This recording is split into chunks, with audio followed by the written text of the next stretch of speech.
ونعوذ بالله من شرور أنفسنا ومن سيئات أعمالنا من يهده الله فلا مضل له ومن يضلل فلا هادي له أشهد أن لا إله إلا الله وحده لا شريك له وأشهد أن محمدا عبده ورسوله أما بعد يا أيها الذين آمنوا اتقوا الله حق تقاته ولا تموتن إلا وأنتم مسلمون يا أيها الناس اتقوا ربكم الذي خلقكم من نفس واحدة وخلق منها زوجها وبث منهما رجالا كثيرا ونساء واتقوا الله الذي تساءلون به والأرحام إن الله كان عليكم رقيبا يا أيها الذين آمنوا اتقوا الله وقولوا قولا سديدا يصلح لكم أعمالكم ويغفر لكم ذنوبكم ومن يطع الله ورسوله فقد فاز فوزا عظيما فإن خير الحديث كتاب الله وخير الهدي هدي محمد صلى الله عليه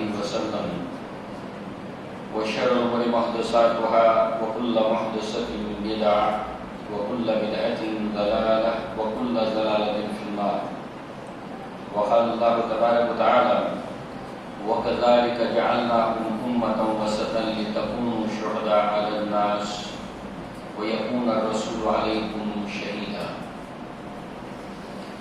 رب اشرح لي صدري ويسر لي أمري واحلل عقدة من لساني يفقهوا قولي اللهم أرنا الحق حقا وارزقنا اتباعه وأرنا الباطل باطلا وارزقنا اجتنابه آمين يا رب العالمين مصلیان خطبہ حاجہ کے بعد قرآن مجید کی سورۃ البقرہ کی آیت نمبر 143 کو آپ نے سنا. اس کی ترجمانی یوں ہے: اور اس طرح ہم نے تمہیں ایک امت وسط بنایا، درمیانی امت بنایا، تاکہ تم لوگوں پر گواہ ہو جاؤ اور رسول تم پر گواہ ہو جائیں. اس آیت کے حوالے سے جس عنوان کو ہم نے پڑھا اور ابھی سنیں گے، وہ عنوان ہے شہادت علی الناس. ناس لوگ، انسان، ان کے اوپر گواہی قائم کرنا. گواہی اسلام کے حقانیت کی، محمد رسول اللہ صلی اللہ علیہ وسلم کی رسالت کی، اللہ کے آخری پیغام قرآن مجید کی. اسلام دین حق ہے، اللہ تعالیٰ اس کے سوا کسی بھی دین کو آخرت میں قبول نہیں کرے گا. اس بات کی گواہی دینا، گواہ بننا قولاً اور عملاً، یہ ہمارا آج کا انشاءاللہ عنوان ہے، جس کو ہم نے تھوڑا سا سرل اور آسان کیا تاکہ جو شہادت علی الناس سمجھنے میں اگر کوئی دقت ہے آسانی ہو جائے. تو بہرحال یہ اسلام مسلمانوں کے پاس امانت ہے، یہ قرآن مسلمانوں کے پاس امانت ہے، اللہ کے رسول کی رسالت مسلمانوں کے پاس امانت ہے، اور یہ تمام انسانوں کے لیے ہے. اب ہماری ذمہ داری ہے کہ تمام انسانوں کے لیے اگر یہ ہے تو ہم ان تک پہنچانے کے لیے محنت کریں، کوشش کریں.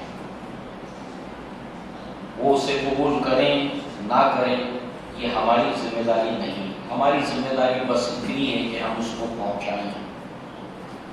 مگر آج مسلمانوں کے جو حالات اور معاملات ہیں، معلوم یہ ہوتا ہے کہ مسلمان خود اس کے سب سے زیادہ مستحق اور ضرورت مند ہیں.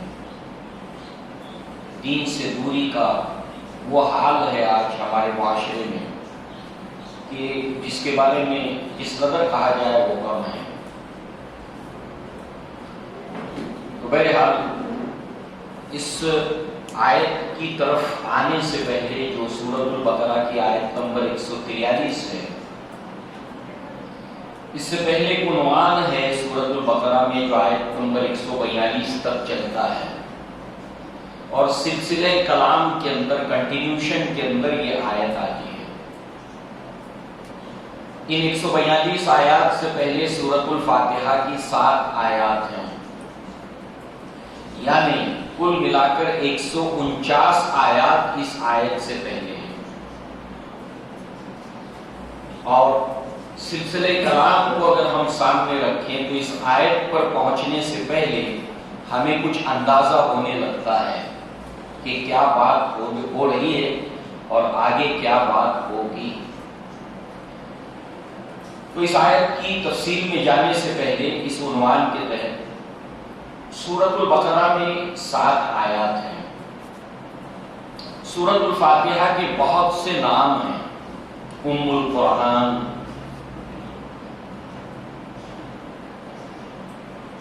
فاتحۃ الکتاب، یہ مشہور اور معروف ہے سورہ فاتحہ جس کو ہم کہتے ہیں، مگر اس کے علاوہ بہت سے اس کے نام ہیں۔ انہی میں سے ایک نام ہے الدعاء، یہ دعا بھی ہے، اس کا سلوک، اس کا انداز دعائیہ ہے۔ گویا سورۃ الفاتحہ ہم جب پڑھتے ہیں تب اللہ تعالیٰ سے دعا مانگتے ہیں۔ اور اس کے تعلق سے ایک روایت ہے مسلم شریف کے اندر، ابو ہریرہ اس کے راوی ہیں، اللہ کے نبی نے فرمایا قسمت الصلاۃ بینی و بین عبدی نصفین، میں نے صلاۃ کو، اس کا ایک نام صلاۃ بھی ہے، میں نے صلاۃ کو یعنی سورۃ الفاتحہ کو میرے اور میرے بندے کے بیچ میں آدھا آدھا تقسیم کیا ہے، نصف لی و نصف لی عبدی، آدھا اس میں کا حصہ میرے لیے ہے اور آدھا حصہ میرے بندے کے لیے ہے۔ وقال العبد الحمد للہ رب العالمین وقال اللہ تبارک و تعالی حمیدنی عبدی، جب بندہ کہتا ہے الحمدللہ رب العالمین، اللہ تعالیٰ کہتا ہے حمیدنی عبدی، میرے بندے نے میری حمد بیان کی۔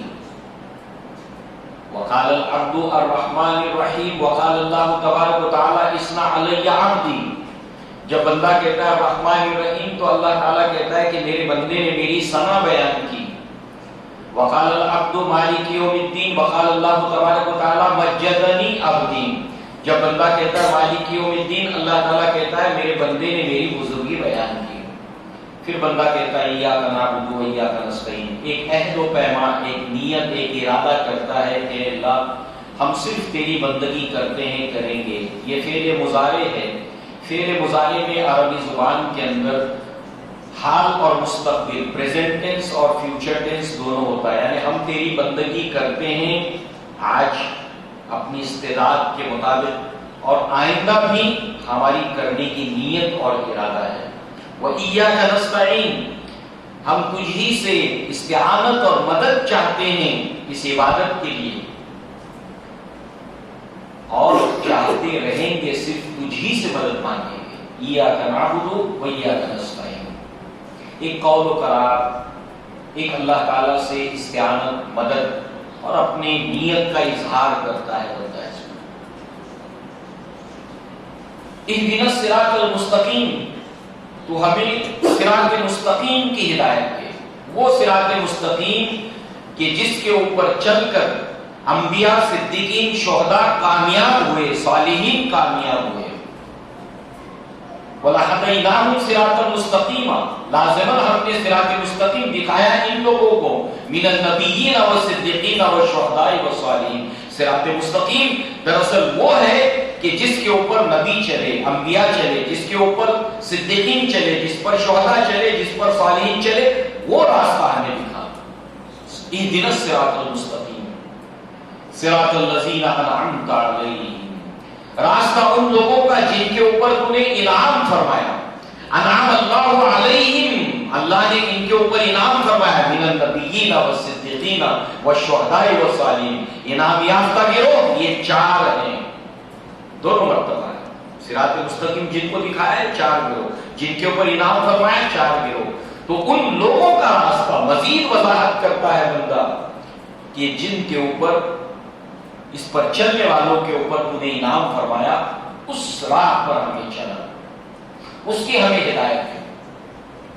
غیر المغضوب علیہم، ان لوگوں کے راستے سے تو ہمیں اپنی پناہ میں رکھ کہ جن کے اوپر تیرا غضب اور غصہ ہوا، والضالین، اور ان لوگوں کے راستے سے بھی ہمیں بچا جو راستے سے بھٹک گئے۔ آمین، ایسا ہی ہو، قبول ہو۔ اب یہ دعا ہو گئی، ادھر بندے نے دعا مانگی، اس کے بعد سورۃ البقرہ شروع ہوتی ہے۔ اب سورۃ الفاتحہ اور سورۃ البقرہ کے درمیان ربط کیا ہے؟ قرآن مجید کے اس علم کو علم المناسبہ کہا جاتا ہے۔ نسبت، ایک آیت اگلی آیت کے ساتھ اس کی نسبت کیا ہے؟ معنی کے اعتبار سے، مفہوم کے اعتبار سے۔ ایک سورت اگلی سورت کے ساتھ اس کا تعلق کیا ہے؟ معنی اور مفہوم کے اعتبار سے۔ تو دعا مانگی، سورۃ البقرہ شروع ہوئی، اگلی سورت، دونوں میں نسبت کیا ہے؟ الف لام میم ذالک الکتاب لا ریب فیہ ھدی للمتقین۔ حروف مقطعات ہیں، الف لام میم، کاٹ کاٹ کر پڑھے جانے والے حروف، ہر حرف پر 10 نیکیاں اللہ کے نبی نے بتائی۔ اس اعتبار سے الف لام میم پر 30 نیکیاں ہو گئی۔ یہ وہ کتاب ہے جس میں کوئی شک نہیں کہ سیدھا راستہ دکھاتی ہے۔ کیا مانگا تھا دعا میں؟ اہدنا الصراط المستقیم، ھدی للمتقین۔ تم نے جو مانگا، اور اس سورۃ الفاتحہ کے بعد اللہ تعالیٰ فرماتا ہے وَلِعَبْدِ مَا سَأَلَ، جو بندے نے مجھ سے مانگا میں نے اس کو دے دیا، ھدی للمتقین، یہ مل گیا کتاب، متقین کے لیے ہدایت ہے۔ ویسے ہدایت بن کر یہ تمام انسانوں کے لیے نازل ہوئی ہے۔ شہر رمضان الذی انزل فیہ القرآن ھدی للناس بینات من الھدی والفرقان، تمام انسانوں کے لیے ہدایت ہے، مگر اس کو پڑھتے بھی ہیں لوگ، اس کو سمجھنے کی کوشش بھی کرتے ہیں لوگ، مگر کیا ہدایت سب کو ملتی ہے؟ آج امت مسلمہ میں کتنے ایسے علماء سو ہیں جو قرآن پڑھتے ہیں، مگر کیا وہ ہدایت یافتہ ہیں؟ انہیں ہدایت ملی ہے؟ لہذا جو ہے وہ یہاں پر ہدایت ان لوگوں کے لیے ہے جن کے اندر تقویٰ ہے، جن کے اندر پرہیزگاری ہے، ھدی للمتقین۔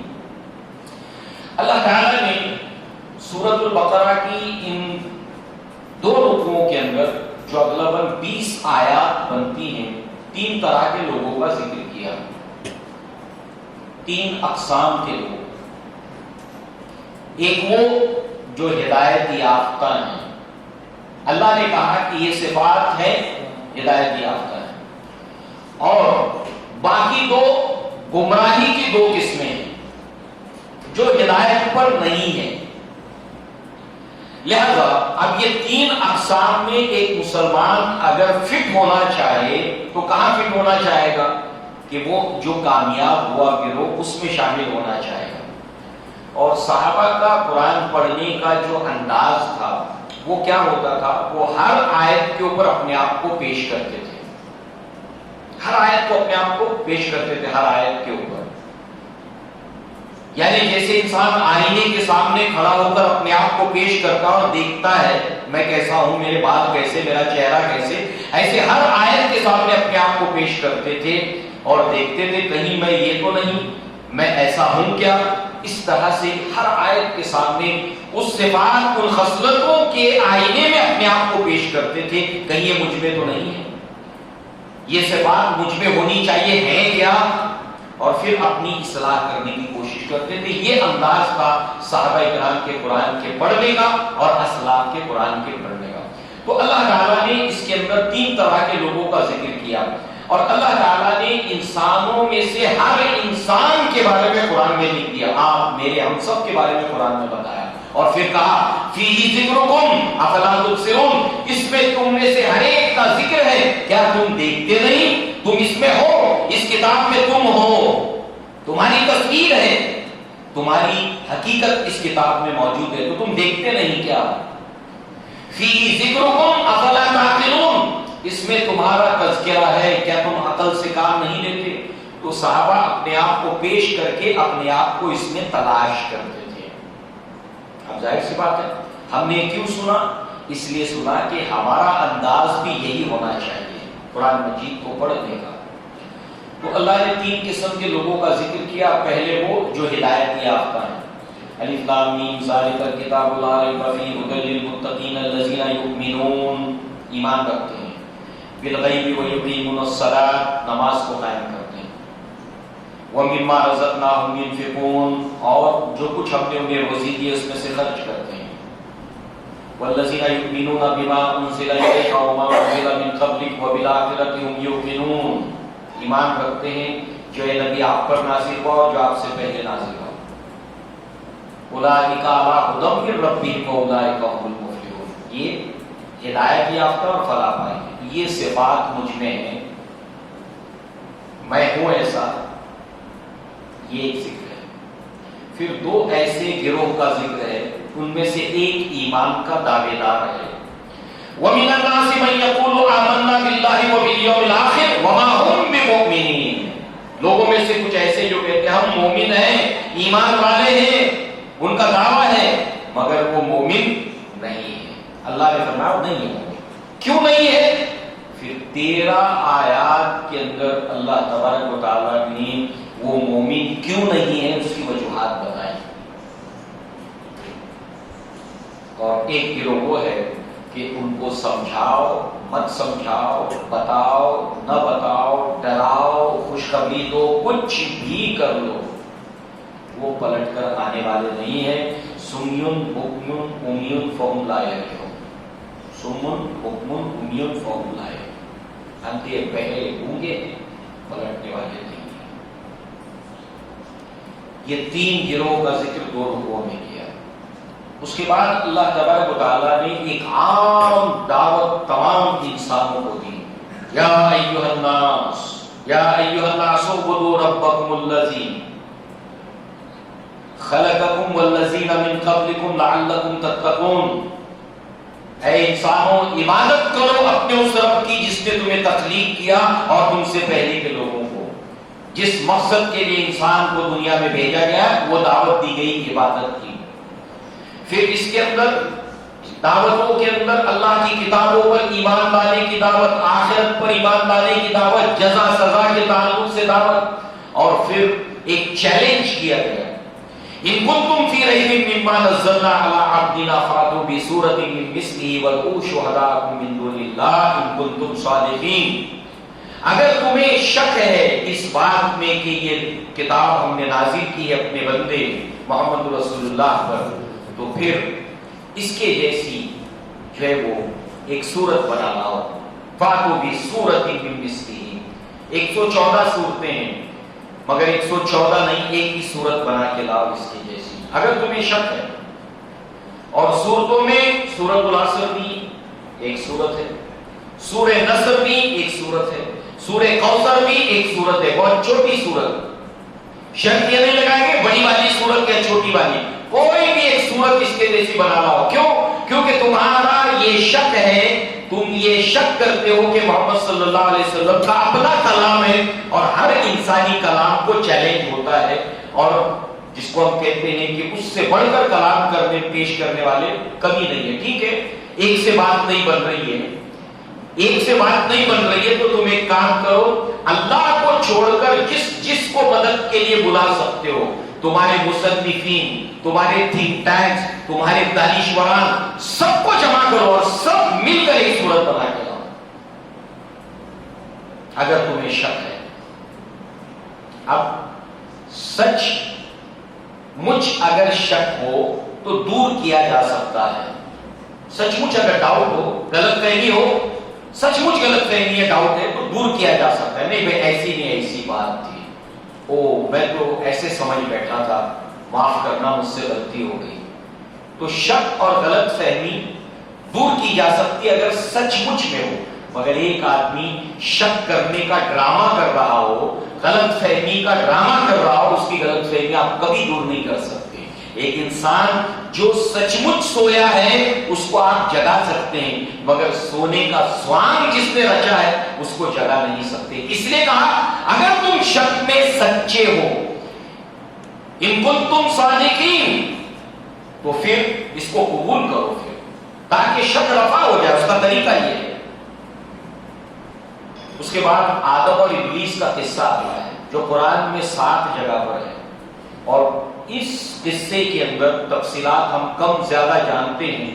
اس میں ایک بات جو یہ آئی ہے کہ جب جب میری طرف سے تمہارے پاس میری ہدایات آئیں گی، میرے رسول آئیں گے، جو کوئی اس کی پیروی کرے گا اس کو کوئی ڈر نہیں ہوگا۔ اب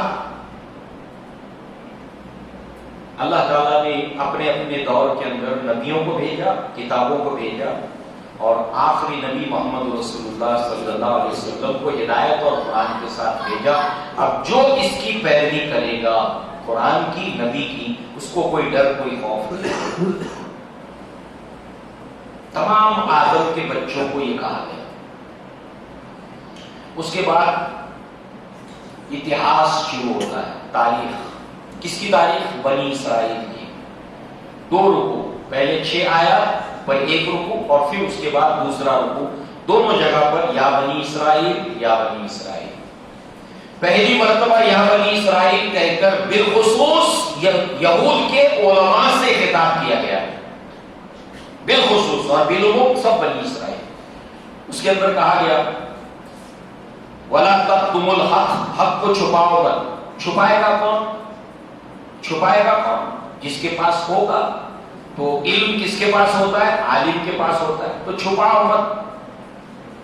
وَلَا تَلْبِسُوا الْحَقَّ بِالْبَاطِلِ، حق اور باطل کو ملاؤ مت۔ جس کے پاس اوریجنل ڈپلیکیٹ دونوں ہو وہ ملاوٹ کرے گا، جس کے پاس نہ اوریجنل ہے نہ ڈپلیکیٹ ہے، دین کا کچھ اس کو آتا پتہ ہی نہیں ہے، وہ کیا ملائے گا؟ ملائے گا وہ جس کے پاس صحیح اور غلط دونوں ہیں، اصلی نقلی دونوں ہیں۔ تو اللہ نے فرمایا کہ دین کے اندر، اسلام کے اندر اصل اور نقل دونوں کو مکس کر کے پیش مت کرو۔ وَلَا تَشْتَرُوا بِآيَاتِي ثَمَنًا قَلِيلًا، میری آیات کو بیچ کر مت کھاؤ۔ جس کے پاس ہوگا مال وہی تو بیچے گا۔ ہمارے پاس تو صرف 10 صورتیں ہیں، اسی پہ ہم کام چلاتے ہیں زندگی بھر۔ جس کے پاس ہے مال وہی تو بیچے گا۔ وَلَا تَشْتَرُوا بِآيَاتِي ثَمَنًا قَلِيلًا، اس طرح سے بالخصوص علماء سے خطاب کیوں کیا گیا؟ اس لیے کہ ابو بکر صدیق کی ایک مثال سامنے رکھیے، بات واضح ہو جائے گی۔ مدینہ میں یہودیوں کے مدرسے میں داخل ہوئے، اس میں ایک بہت بڑا عالم تھا فنحاس، وہ لوگوں کو خطاب کر رہا تھا۔ لہذا ابو بکر صدیق نے کہا فنحاس، تو جانتا ہے کہ قرآن اسی اللہ نے نازل کیا جس نے تورات اور انجیل کو نازل کیا، محمد رسول اللہ صلی اللہ علیہ وسلم ویسے ہی اللہ کے رسول ہیں جیسے موسیٰ علیہ السلام، عیسیٰ علیہ السلام، تو ایمان کیوں نہیں لاتا؟ تو ایمان لے آئے گا، سارے کے سارے لوگ ایمان لے آئیں گے، کیونکہ ایک عالم کہہ رہا ہے۔ تو لہذا سب سے پہلے انکار کرنے والا نہ بن، یہی بات قرآن مجید کے اندر بھی کہی گئی۔ وَلَا تَكُونُوا أَوَّلَ كَافِرٍ بِهِ، تم سب سے پہلے انکار کرنے والے مت بنو، تمہارے پیچھے پوری کے پوری کھیپ کے کھیپ کفر کریں گی۔ اتنا بڑا ہمارا عالم جس نے جبہ قبہ پہن رکھا ہے، وہ غلط بتائے گا، وہ غلط بولے گا۔ اسی لیے عربی زبان کا ایک مقولہ ہے، موت العالم موت العالم، ذل العالم ذل العالم۔ جب ایک عالم مر جاتا ہے پوری ایک دنیا مر جاتی ہے، اور جب ایک عالم گمراہ ہو جاتا ہے پوری کے پوری کھیپ لے کر گمراہ ہو جاتا ہے۔ بالخصوص علماء یہود سے، علماء اہل کتاب سے۔ اس کے بعد پھر یا بنی اسرائیل کہہ کر، یہ پریزنٹ ہے، مدینہ میں جس وقت نازل ہو رہا ہے یہ حال ہے، پریزنٹ ہے، ورتمان کال ہے۔ اب تھوڑا سا ان کو پیچھے لے جایا گیا موسیٰ علیہ السلام کے اتہاس میں، حال سے ماضی میں لے جایا گیا، اور یہاں پر موسیٰ علیہ السلام اور بنی اسرائیل کا قصہ بہت دور تک چلتا ہے، حتیٰ کہ پہلا پارہ ختم ہونے کا وقت آتا ہے، انہی کی تاریخ چلتی ہے چلتی ہے چلتی ہے، اور اس میں بنی اسرائیل کی گمراہی کی وہ تمام کے تمام تفصیلات بتائی گئی ہیں۔ کیوں؟ یہ سورہ فاتحہ سے نسبت اس کی ہے۔ غیر المغضوب علیہم، اے اللہ ہمیں ان لوگوں کے راستے سے بچا جن کے اوپر تیرا غضب ہوا، تو تم نے دعا مانگی، میں نے تم کو دے دیا، تم کو بتا دیا، تمہاری دعا میں نے سن لی، اور تم نے کہا تھا غیر المغضوب علیہم ولا الضالین، تو میں نے تمہیں بتا دیا تفصیل کے ساتھ یہاں پر پورے پارہ ختم ہونے تک کہ اللہ تعالیٰ کا غضب بنی اسرائیل کے اوپر کیوں ہوا. سب سے پہلے جب توحید کا ذکر اللہ تعالیٰ نے اپنے انعام کا ذکر کیا, تمہیں اللہ نے بدترین عذاب سے نجات دی, اس کو ڈوبتے ہوئے تم نے دیکھا, ایسے ایسے معجزات دیکھے. جیسے ہی سمندر پار کیا, اسلام کی پہلی بنیاد توحید. موسیٰ علیہ السلام سے کہہ بیٹھے کہ ہمارے لیے بھی ایسا ایک معبود بنا دو جیسے یہ قوم عبادت کرتی ہے. گائے کے بچڑے کو معبود بنا دیا. توحید کے اوپر سب سے پہلے آزادی ملتے ہی. دوسری طرف آخرت کے ساتھ, آخرت پر ایمان ہونے کے باوجود لوگوں میں سے کچھ ایسے ہیں جو کہتے ہیں اللہ پر آخرت پر ایمان رکھتے, آخرت پر ایمان نہیں رکھتے. کیسے؟ اللہ نے بتایا آخرت پر ایمان ہے مگر عقیدے ایسے ایسے چور دروازے نکال رکھے ہیں کہ جنت میں اگر کوئی جائے گا تو صرف اور صرف یہود یا نصارہ.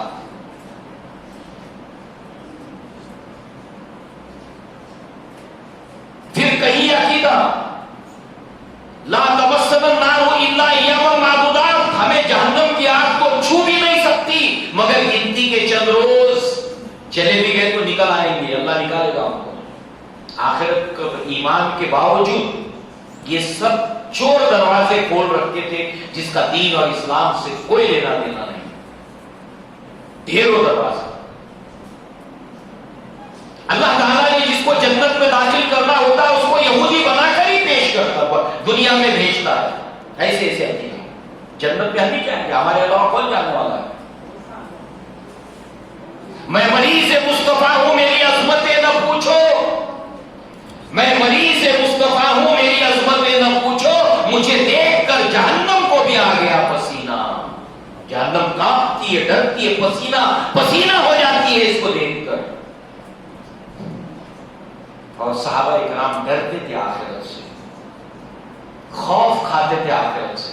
انبیاء ابراہیم علیہ السلام جب آگ دہاڑے کی جہنم کی گھٹنوں کے بل ابراہیم علیہ السلام خلیل اللہ گریں گے اور کہیں گے یا ربی لا اسالک الا نفسی, اے اللہ میں تجھ سے کوئی سوال آج نہیں کرتا سوائے میرے نفس سے, مجھے بچا دے.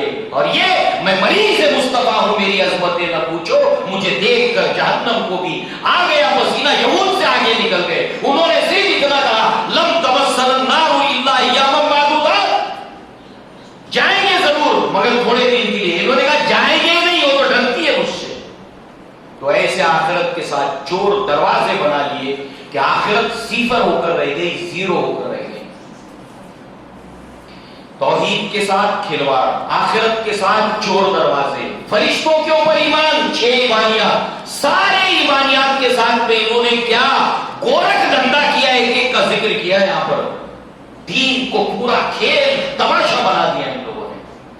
فرشتوں میں جبریل کے بارے میں کہا کہ جبریل تو ہمارے دشمن ہیں, اللہ نے اس کا جواب دیا. ہاروت اور ماروت فرشتے تھے, ایمان بالملائکہ, انہوں نے منع کیا. اللہ تعالیٰ نے ہمیں آزمائش بنا کر تمہارے لیے بھیجا ہے, مت سیکھو. نہیں ہم سیکھیں گے.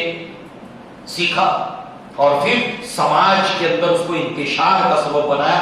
جادو ٹونا, آج ہندوستان میں سب سے زیادہ جادو ٹونا کرنی, یہ ساری چیزوں میں سب سے زیادہ جو قوم ملوث ہے وہ کون سی ہے؟ تو ایمان بالملائکہ کے ساتھ میں یہ معاملہ. ایمان بالکتب, اللہ کی کتاب کے ساتھ میں کیا کھلواڑ کیا اس کا ذکر اللہ تعالیٰ نے کیا.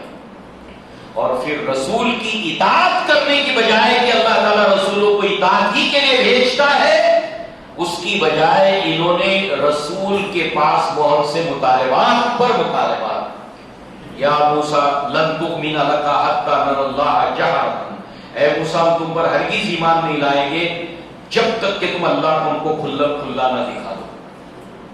یا موسیٰ لن نصبر علی طعام واحد, اے موسیٰ ہم ایک کھانے کے اوپر صبر نہیں کر سکتے.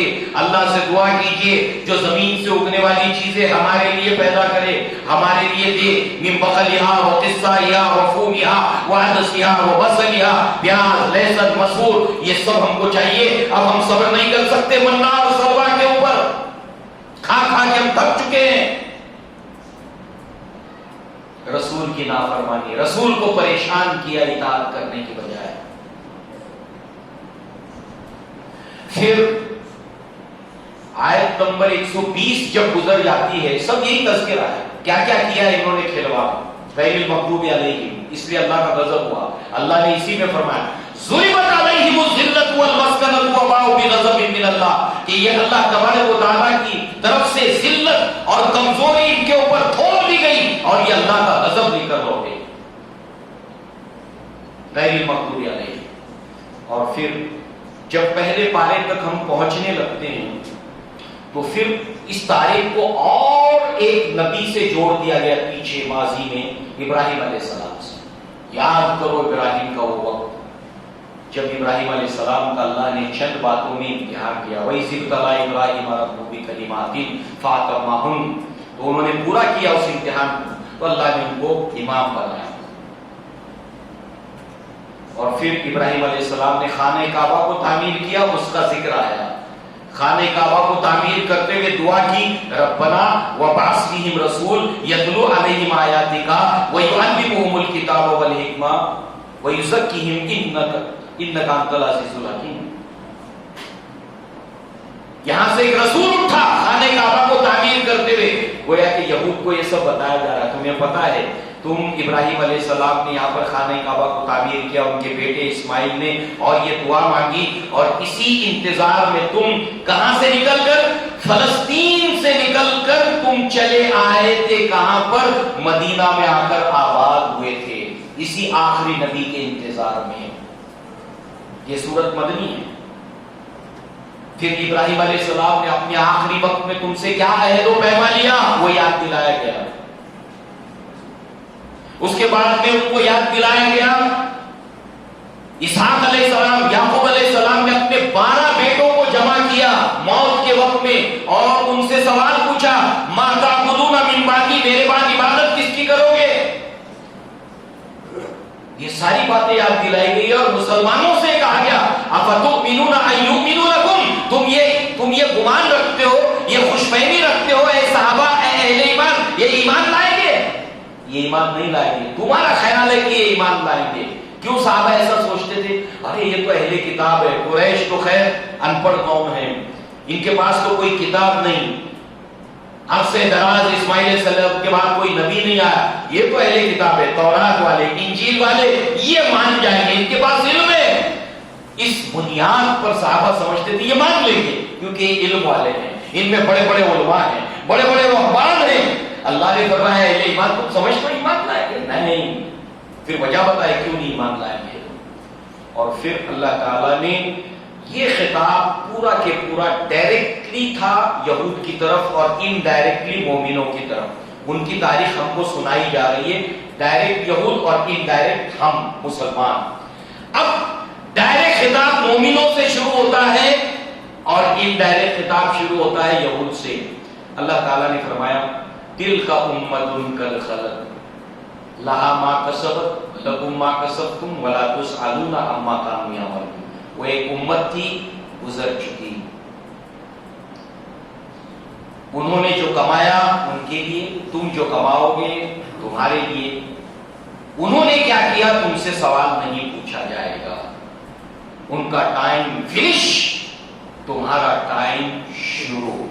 وَكَذَلِكَ جَعَلْنَاكُمْ أُمَّةً وَسَطًا، اور اس طرح ہم نے اب تمہیں بنایا ہے امت، اب دیکھیں تم کیا کرتے ہو۔ اللہ کے نبی نے فرمایا، لَتَتَّبِعُونَ سُنَنَ الَّذِينَ مِن قَبْلِكُمْ شِبْرًا بِشِبْرٍ بَاعًا بِبَاعٍ ذِرَاعًا بِذِرَاعٍ لَوْ دَخَلُوا فِي جُحْرِ ضَبٍّ لَاتَّبَعْتُمُوهُمْ قُلْ لَا الْيَهُودُ وَالنَّصَارَىٰ يَا نبی اللہ۔ قال رسول اللہ صلی اللہ علیہ وسلم، فمن، میری امت بھی گمراہی کے ان تمام راستوں پر چلے گی، اتباع کرے گی، فٹ اسٹیپ پر چلے گی جیسے پچھلی قومیں چلی تھیں۔ جیسے اگر وہ کسی گوہ کے دل میں داخل ہوئے تھے تو تم بھی ضرور داخل ہوگے۔ ایک بالش ایک بالش، ایک ہاتھ، سیم ٹو سیم ان کی کاپی کرو گے۔ ہم نے پوچھا اللہ کے نبی یہود اور نصارہ، فرمایا فمن، اور کون، تم ان ان کی فوٹو کاپی کرو گے، زیروکس کاپی کرو گے۔ اس لیے جب قرآن کو غور سے پڑھتے ہیں تو پتہ چلتا ہے یہود اور نصارہ کا بہت سا رنگ مسلمانوں نے اوڑھ لیا ہے۔ بعض معاملوں میں ان کو پیچھے چھوڑ دیا ہے، سیم ٹو سیم ان کی طرح سے تمام گمراہیوں کے راہ پر چل پڑے۔ تو یہاں پر فرمایا اب تمہارا وقت شروع ہو گیا۔ اب اس آیت کو ہم دیکھیں، تھوڑا اس آیت کی گمبھیرتا سمجھ میں آنے لگتی ہے۔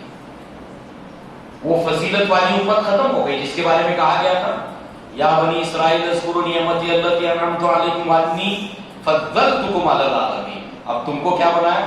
کنتم خیر امت اخرجت للناس، تم کو ایک بہترین امت بنایا گیا۔ اور علماء نے اسلاف نے بتایا یہ بہترین ہونا ایک وجہ کی بنیاد پر ہے، ایک فریضے کے ادا کرنے کی بنیاد پر ہے۔ یہ فریضہ نہیں، یہ وجہ اگر موجود نہیں تو پھر اس کے بعد میں تمہاری خیر ہونے کا کوئی مطلب نہیں۔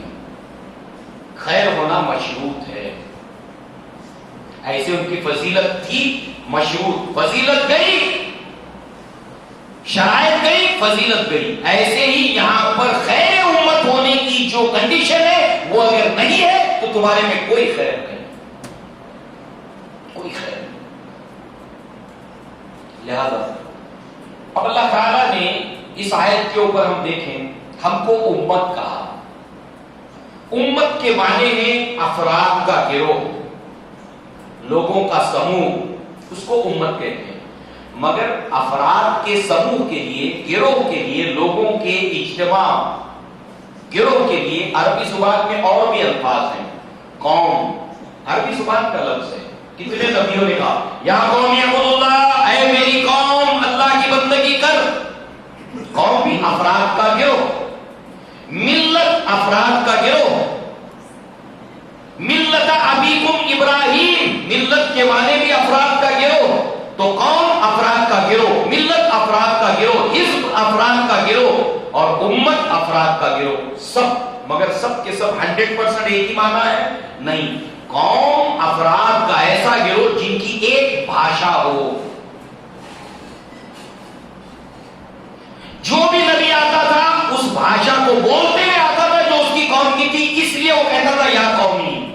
سورہ ابراہیم کی آیت نمبر 4 میں اللہ نے فرمایا ہر قوم میں ہم نے نبی بھیجا، اور وہ ان کی زبان بولتے ہوئے آتا تھا، وہ ان کے خاندان سے ہوتا تھا، وہ ان کی نسل سے ہوتا تھا۔ تو ایک نسل کے لوگ قوم کہلاتے ہیں۔ ایک جغرافیائی سٹرکچر کے اندر رہنے والے لوگ زمینی خطے میں، وہ زمینی ٹکڑے کی وجہ سے قوم کہلاتے ہیں۔ مگر اللہ نے ہم کو قوم نہیں کہا، کیونکہ اس قوم کا تعلق ایک زمینی ٹکڑے سے نہیں، ایک نسل سے نہیں، ایک رنگ سے نہیں۔ اللہ تعالیٰ نے ہم کو قوم نہیں امت کہا۔ ملت اس کو کہتے ہیں جو ایک راستے پر چلنے والی ہو، اور امت کے معنی علماء لغت نے بتائے کہ ایسے افراد کا گروہ کہ جن کا ایک نسب العین ہو، جن کا ایک مقصد ہو۔ گویا کہ ہم کو امت کہا، یعنی ہم سب ایک نسب العین والی امت ہے، اور ہمارا سب کا نسب العین کیا ہے کہ تمہیں اللہ تعالیٰ کی اس کلام کو، نبی کی رسالت کو، اس پیغام کو مل کر لوگوں تک پہنچانا، یہ تمہارا ہدف ہے، اس کے لیے تمہیں امت ہو۔ لہذا امت ہم کو کہا۔ پھر امت وسط کا، مجاہد رحمہ اللہ نے وسط کے معنی بیان کیے العدل۔ العدل جو کسی ایک کوئی ایک پلڑا اس کا جھکا ہوا نہیں ہوتا ہے۔ یہود اور نصارہ جو ہے وہ دو انتہاؤں پر تھے، ان کے پلڑے جھکے ہوئے تھے، پوری دنیا کے لیے ایک پلڑا اور اپنی قوم کے لیے ایک پلڑا۔ پھر ہمیشہ انتہا کے اوپر وہ لوگ رہے، ایک ایکسٹریم کے اوپر رہے۔ مگر تم ایک درمیانی امت ہو، ایک اعتدال والی امت ہو۔ ایک قوم وہ تھی نصارہ بنی اسرائیل کی جس نے دنیا کو ٹھوکر مار دی اور جنگلوں پہ گفاؤں کے اندر جا کر رہبان بن گئے۔ انہوں نے تصوف اور درویشی اختیار کر لی اور اللہ کی مخلوق کو ظالموں کے حوالے کر دیا، ایک انتہا پر چلے گئے. اور یہود اتنے دنیا دار بنے کہ انہوں نے دین کو تک بیچ دیا دنیا کے لیے. دو انتہا، ہر معاملے میں یہ دو قومیں دو انتہاؤں پر تھیں. اور اللہ تعالیٰ نے اس کو امت وسط اس معنی میں کہا کہ یہ درمیانی امت ہے، ہر معاملے کے اندر اعتدال. اس کو جو احکامات شریعت دیے گئے معتدل. اسی طریقے سے وسط اور واسطہ لنک کو کہتے ہیں، لنک رابطہ. لہذا اللہ تبارک و تعالیٰ نے جس بھی زمین پر انسان بستے تھے وہاں پر نبی بھیجا، اور محمد رسول اللہ کے اوپر آ کر رسالت ختم ہو گئی. اب سوال یہ ہے، ختم ہو گئی تو اس کے کچھ تقاضے ہیں، اور ختم نہ ہو اس کے تقاضے ہیں. اگر کوئی نبوت آخری نہیں ہے تو جس نبی کو کتاب دی گئی ہے وہ محفوظ نہیں رہے گی. اگر وہ آخری نبی نہیں ہے، آخری کتاب نہیں ہے، وہ کتاب محفوظ نہیں رہے گی. ایک وقت کے لیے آئیے، ایک وقت کے بعد وہ غیر محفوظ ہوتی چلی جائے گی. اس لیے انجیل غیر محفوظ نہیں رہی، تورات محفوظ نہیں رہی، زبور محفوظ نہیں رہی. اور کتنی کتابیں اللہ نے نازل کی ان تین کے علاوہ، ان کے نام تک ہم کو نہیں پتا ہے. کیوں؟ کیونکہ آخری کتاب نہیں تھی. اس کے آخری کتاب نہ ہونے کی یہ دلیل ہے کہ اللہ نے اس کی حفاظت کی ذمہ داری نہیں لی. اللہ نے کئی انبیاء دنیا میں بھیجے، مگر 25 کے نام ہم کو معلوم ہے، باقی کے نام تک نہیں معلوم. کیوں؟ کیونکہ وہ آخری نبی نہیں تھے. آخری نبی نہ ہونے کا تقاضا یہ ہے کہ ایک وقت کے بعد ان کا نام ختم ہو جائے، صرف زمین کے حوالے سے ان کا نام رہے. اس کے بعد اللہ تبارک و تعالیٰ نے آخری نبی کو بھیجا. عیسیٰ علیہ السلام اور محمد رسول اللہ میں باعتبار پیدائش عیسیٰ علیہ السلام کو اللہ نے آسمان پر اٹھایا. ان کی ولادت کل مناتے ہیں یہ لوگ 25 کو. ان کی ولادت اور محمد رسول اللہ کی ولادت کے بیچ عیسوی اعتبار سے 571 سال کا ڈفرنس ہے. مگر صرف 650 سال کے اندر انجیل بدل گئی، تورات بدل گئی، اور عیسیٰ علیہ السلام کو کیا بنا لیا انہوں نے 650 سال کے پہلے یہ ہم سب جانتے ہیں. مگر 650 نہیں، یہاں پر 1500 سال گزر گئے، ڈبل سے زیادہ. محمد رسول اللہ ویسے ہی ہیں جیسے وہ رسول بنا کر بھیجے گئے تھے. کیوں؟ تقاضا ہے کہ ان کی رسالت کی حفاظت ہو، تقاضا ہے کہ ان کے اوپر جو کتاب نازل ہوئی اس کی حفاظت ہو، تقاضا یہ ہے کہ ان کی تعلیمات کی حفاظت ہو. یہ دلیل اس بات کی ہے کہ آپ آخری نبی اور یہ آخری کتاب. اب کوئی نبی نہیں آئے گا، اوریجنل تمہارے پاس قرآن موجود جو نبی پر نازل ہوا، اوریجنل نبی کی رسالت کے ایک ایک دن کا ریکارڈ موجود. کہتے ہیں الفضل ما شہیدت به الاعداء، فضیلت وہ ہے جس کی شہادت دشمن دے. انسائکلوپیڈیا بریٹانیکا کہتی ہے محمد prophet is the only prophet whose living with everything is documented. محمد صلی اللہ علیہ وسلم اکیلے ایسے نبی ہیں، اکیلے ایسے پروفٹ ہیں کہ جن کی زندگی کے ایک ایک دن کا ریکارڈ دستاویزی صورت میں موجود ہے. کوئی نبی ایسا نہیں ہے. ہم کو بہت خوشی ہوتی ہے، مگر یہ حجت بھی ہے کیونکہ اب نبی نہیں آئے گا. ہم نے تم کو امت وسط بنایا، رابطہ بنایا ہے. اب نبی نہیں ہوگا، اوریجنل قرآن موجود، احادیث موجود، سیرت موجود، صحابہ موجود. اس کو لو اور واسطہ بنو، آگے پہنچاؤ. لو آگے پہنچاؤ، لو آگے پہنچاؤ. امتم وسطا لِتَكُونُوا شُهَدَاءَ عَلَى النَّاسِ، تاکہ تم لوگوں کے اوپر گواہ ہو جاؤ اللہ کی توحید کے، نبی کی رسالت کے، اللہ کی کتاب قرآن کے، آخرت کے، جنت اور جہنم کے پیغام کے. گواہ بن کر اٹھو. تمہیں دیکھے لوگ کہ ایسا کیوں کرتے ہیں آخرت کے لیے، ایسا کیوں کرتے ہیں جنت کے لیے، ایسا کیوں کرتے ہیں رسول کی پیروی کرنے کے لیے، ایسا کیوں کرتے ہیں. قرآن ان کو کہتا ہے عملی طور پر لوگوں پر ایک گواہی پیش کرو اور قولاً بھی ان تک پہنچاؤ تاکہ تم لوگوں پر گواہ ہو جاؤ اور رسول تم پر گواہ ہو جائے. اب اس کے تعلق سے دو روایتیں ہم دیکھیں گے. ایک روایت کا تعلق آخرت سے ہے, ایک روایت کا تعلق دنیا سے ہے. سب سے پہلے آخرت والی روایت. اللہ کے نبی صلی اللہ علیہ وسلم نے فرمایا, بخاری کی روایت ہے, سعید خدری رضی اللہ عنہ اس کے راوی یہ کہتے ہیں, قال رسول اللہ صلی اللہ علیہ وسلم یدعا نوح یوم القیامہ فیقول لبیک و سعدیک یا ربی فیقول هل بلغت فیقول نعم فیقال لأمته هل بلغکم فیقولون ما آتانا من نذیر فیقول من یشهد لک فیقول محمد و امته. اللہ تعالیٰ نوح علیہ السلام کو قیامت کے دن بلائے گا, سارے انسان وہاں موجود ہے, نوح علیہ السلام, ان کی قوم, ہم سب امت, سب لوگوں کے اولین آخرین. نوح علیہ السلام کو پکارے گا, کہے گا اے نوح تم نے میری امانت, میرا پیغام لوگوں تک پہنچایا تھا؟ نوح علیہ السلام کہیں گے ہاں اللہ میں نے پہنچایا تھا. ان کی قوم سے اب پوچھا جائے گا, پہنچایا تھا انہوں نے؟ اللہ کی عدالت ہے, کارروائی پوری ہوگی, جھوٹوں کو بھی موقع ملے گا اپنی بات کو پیش کرنے کا. پہنچایا تھا؟ کہا ما آتانا من نذیر, اللہ ہمارے پاس کوئی ڈرانے والا آیا ہی نہیں, جھٹلا دے. اللہ کو معلوم ہے جھوٹے یہ ہیں, نوح علیہ السلام سچے, مگر پھر بھی کاروائی پوری. اللہ العادل ہے, منصف ہے, لہذا جو ہے وہ نوح علیہ السلام سے کہا جائے گا اے نوح انکار کر رہے لوگ, نہیں پہنچایا, کوئی گواہی لاؤ, ہے کوئی گواہی؟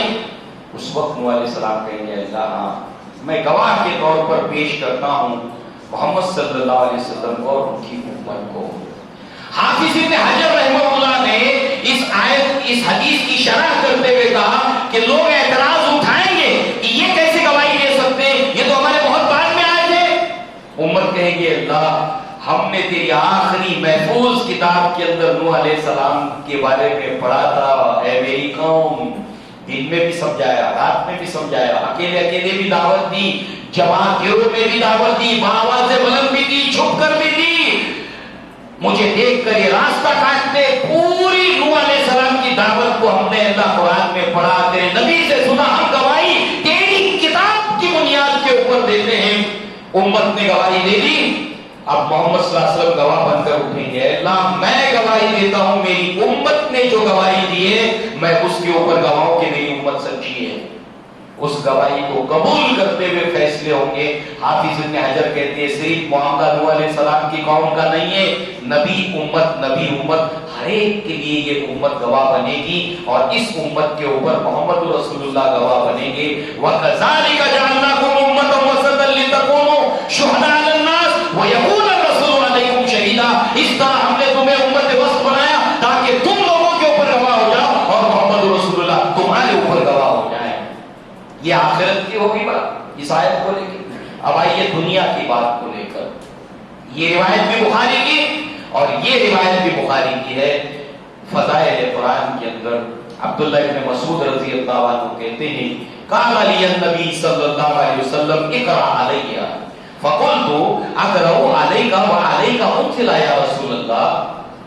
فقال النبی صلی اللہ علیہ وسلم انی احب ان اسمع غیر منی فقرأت على النبي صلى الله عليه وسلم سورة النساء حتى بلغت فكيف إذا جئنا من كل أمة بشهيد وجئنا بك على هؤلاء شهيدا. وقال النبي صلى الله عليه وسلم أمسك فرأيت تذرفان.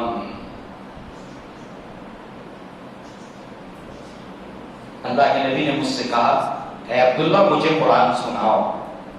میں نے کہا اللہ کے رسول میں آپ کو قرآن سناؤں؟ قرآن تو خود آپ کے اوپر نازل ہوا, آپ سے بہتر کون پڑھ سکتا ہے, آپ سے بہتر کون سمجھ سکتا ہے. اللہ کے نبی نے فرمایا میں یہ محبوب رکھتا ہوں کہ قرآن کو دوسروں سے سنوں. تو پھر میں نے اللہ کے نبی پر سورہ نساء پڑھنی شروع کی.